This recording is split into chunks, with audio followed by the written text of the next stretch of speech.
معلوم ہے کہ کل سورج گرہن ہے اور خبریں یہ آ رہی ہیں کہ 80% سورج کل گرہن ہوگا۔ اس بارے میں اسلامی حکام کیا ہیں، شریعت کیا کہتی ہے، اس کے لیے علماء نے سوچا ہے کہ کچھ باتیں عوام تک پہنچائی جائیں، تو اس لیے میں نے بھی ارادہ کیا کہ شرعی حکام اس بارے میں بتائے جائیں، اس میں حکمتیں کیا ہیں۔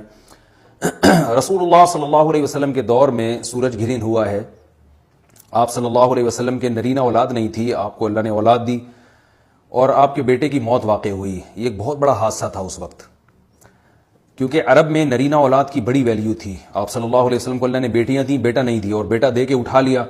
تو ایک بہت بڑا واقعہ تھا، اور اللہ کی قدرت کے اسی دن سورج بھی گرہن ہو گیا۔ تو عرب یہ کہا کرتے تھے، زمانہ جاہلیت میں یہ بات مشہور تھی کہ کوئی بہت بڑا دنیا میں واقعہ ہوتا ہے تو سورج یا چاند گرہن ہو جاتے ہیں۔ اسی دن سورج بھی گرہن ہوا تو یہ بات پھیل گئی کہ محمد صلی اللہ علیہ وسلم سید الانبیاء رسول اللہ صلی اللہ علیہ وسلم کے بیٹے کی چونکہ موت واقع ہوئی ہے، اس لیے سورج گرہن ہوا ہے۔ آپ صلی اللہ علیہ وسلم نے اس بات کی تردید فرمائی اور آپ نے فرمایا ان الشمس والقمر آیتان من آیات اللہ لا ينکسفان بموت احدہم، کہ سورج اور چاند اللہ کی نشانیوں میں سے ایک نشانی ہے۔ لا ينکسفان بموت احدہم آیاتہ، نہ تو یہ کسی کی موت کی وجہ سے گرہن ہوتے ہیں، نہ کسی کی زندگی کی وجہ سے، بل یخوف اللہ بہما عبادہ، اللہ ان کے ذریعے اپنے بندوں کو ڈراتے ہیں۔ یہ بخاری مسلم کی حدیث ہے، اپنے بندوں کو خوف زدہ کرتے ہیں۔ تو یہ اللہ کی نشانیاں ہیں، اور آپ صلی اللہ علیہ وسلم نے اس موقع پر نماز کا حکم دیا، اللہ کے سامنے عاجزی اور انکساری کا حکم دیا۔ دیکھیے یہاں ایک بہت اہم پوائنٹ کی بات ہے ان لوگوں کے لیے جو اسلام کے خلاف ہیں، جو محمد صلی اللہ علیہ وسلم سرور دو عالم سید الانبیاء صلی اللہ علیہ وسلم کو سچا نبی نہیں مانتے،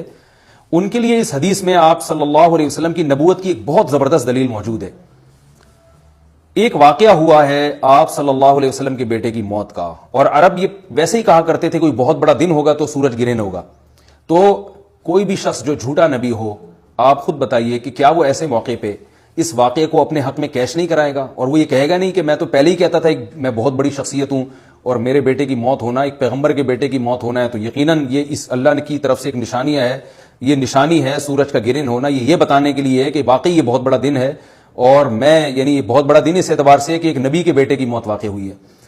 لیکن آپ صلی اللہ علیہ وسلم نے یہ سب نہیں کیا، اور آپ نے بتایا کہ سورج اور چاند کے گرہن ہونے کا کسی کی موت یا زندگی سے کوئی تعلق نہیں، اور آج سائنس نے بھی ثابت کر دیا ہے کہ یہ ایک سائنٹیفک حقیقت ہے کہ جب زمین اور سورج کے درمیان چاند آ جائے تو سورج گرہن ہو جاتا ہے، اور جب چاند اور سورج کے درمیان زمین آ جائے اور سورج کی روشنی چاند تک نہ پہنچ رہی ہو تو چاند گرہن ہو جاتا ہے۔ تو یہ ایک اس میں عبرت کی بات بھی ہے ان لوگوں کے لیے جو آپ صلی اللہ علیہ وسلم کی نبوت میں شک کرتے ہیں۔ البتہ آپ صلی اللہ علیہ وسلم نے اس موقع پر ہمیں حکم دیا کہ اللہ سے تضرع اور عاجزی اور انکساری کی جائے، اپنے گناہوں کی معافی مانگی جائے، اور نماز آپ صلی اللہ علیہ وسلم نے پڑھی۔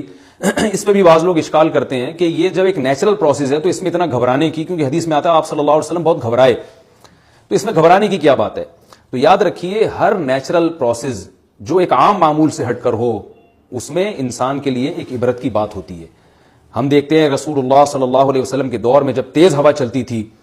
اور بارش سے پہلے ہوا چلا کرتی تھی تیز ہوائیں، تو آپ صلی اللہ علیہ وسلم گھبرا کے مسجد کی طرف دوڑتے، عاجزی انکساری کرتے،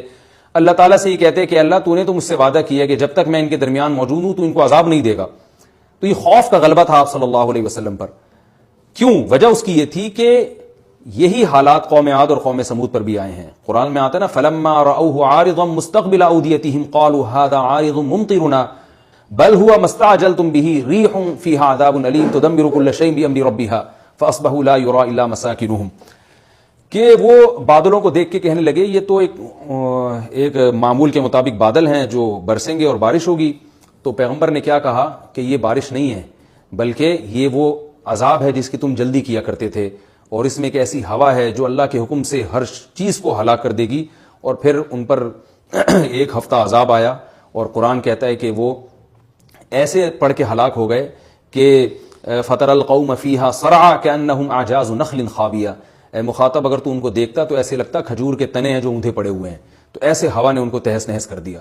تو یہ عام معمول سے ہٹ کے جب بھی اس کائنات میں کوئی تغیر آتا ہے تو اللہ کی نشانیوں میں سے ایک سائنٹیفک حقیقت بھی ہے، اس کی ایک لاجک بھی ہے، لیکن اس کے ساتھ ساتھ اللہ کی نشانیوں میں سے ایک نشانی بھی ہے،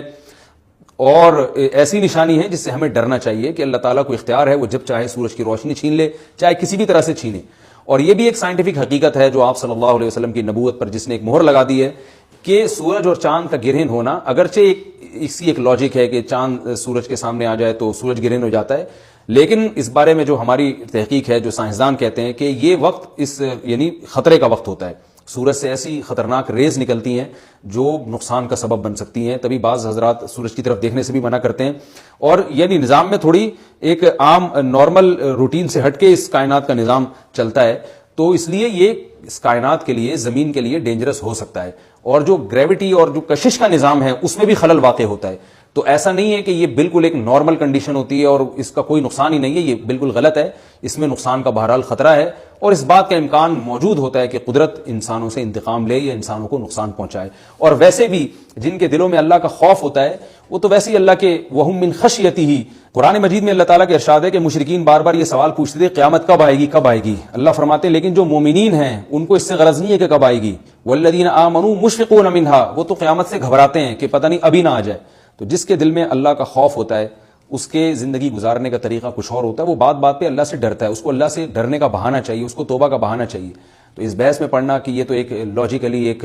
سورج کی روشنی غائب ہو جائے گی، وہ ٹھیک ہے، یہ سائنسدانوں کا شعبہ ہے کہ کیوں غائب ہو رہی ہے، ماہرین فلکیات کا شعبہ ہے، لیکن اہل ایمان کا جو کام ہے اس موقع پر، ان کا جو وظیفہ ہے وہ یہ کہیں کہ اللہ کی نشانیوں میں سے ایک نشانی ہے، اللہ اپنی قدرت دنیا میں دکھاتا ہے کہ میں یہ بھی کر سکتا ہوں چاہے کسی بھی طریقے سے کروں، تو ہمیں اس موقع پر بہرحال اللہ کے سامنے جھکنا چاہیے، اپنے گناہوں سے معافی مانگنی چاہیے، اور وہی عمل کرنا چاہیے جو رسول اللہ صلی اللہ علیہ وسلم نے ہمیں بتایا ہے، اور اس بارے میں جو توہمات پھیلے ہوئے ہیں اس سے بھی ہمیں اجتناب کرنا چاہیے، جیسے نبی صلی اللہ علیہ وسلم نے عربوں کے وہم کو دور کیا، بھائی اس کا کسی کی موت اور زندگی سے کوئی تعلق نہیں ہے، تو اسی طرح آج کل لوگوں میں ایک سورج اور چاند گرہن ہونے کے بارے میں وہم بھی بہت ہے کہ پتہ نہیں کیا ہو جائے گا، حاملہ عورتیں نہ نکلیں، فلانا نہ کرے، فلانا خربوزہ نہ کھائے، اس موقع پر کسی نے تربوز کھا لیا تو یہ ہو جائے گا، الٹی الٹی باتیں پتہ نہیں کیا کیا مشہور ہیں، یہ خربوزے تربوز کی تو میں ویسے ہی مثال دے رہا ہوں، تو کوئی بھی چیز جب کہنی ہو تو پوری طرح سے اس کی ریسرچ کریں، مجھے نہیں پتا حاملہ عورت کو فائدہ ہوتا ہے نقصان ہوتا ہے سورج گرہن ہونے سے، لیکن اگر نقصان بھی ہوتا ہے تو اس کی کوئی مستند دلیل ہونی چاہیے آپ کے پاس، ایسے ہی سنی سنائی باتیں آگے نقل نہ کریں، تو بہرحال ہمیں جو کرنے کا کام ہے جو رسول اللہ صلی اللہ علیہ وسلم نے بتایا ہے وہ کام بخاری اور مسلم کی حدیث کے مطابق نماز ہے، انفرادی بھی ہے، جماعت سے بھی ہے، مستحب یہ ہے کہ جماعت سے نماز پڑھی جائے مسجد میں یا کسی بھی میدان میں، اور 2 رکعتیں امام پڑھائیں گے اور اس میں سرن تلاوت بھی کر سکتے ہیں، جہری تلاوت بھی کر سکتے ہیں، دونوں رائے ہیں علماء کی، آج کل جہری کو اس لیے ترجیح دی جاتی ہے کہ صلاۃ کسوف میں جو رسول اللہ صلی اللہ علیہ وسلم کی سنت ہے وہ لمبی نماز ہے، تو لمبی نماز پڑھیں گے تو اگر آپ آہستہ آواز سے پڑھیں گے تو لوگوں کو تھکاوٹ کا احساس زیادہ ہوتا ہے، جہری پڑھیں گے تو تھکاوٹ کا احساس کم ہوتا ہے، تو اس لیے دونوں قولوں پہ فتویٰ دیا جاتا ہے، وہ ایک قول راجح ہے اور ایک میں آسانی ہے، تو آسانی اس قول میں ہے کہ جہری تلاوت کی جائے، اس میں لوگوں کو نماز میں کھڑا رہنا آسان ہوتا ہے، تو لمبی سے لمبی نماز پڑھی جائے۔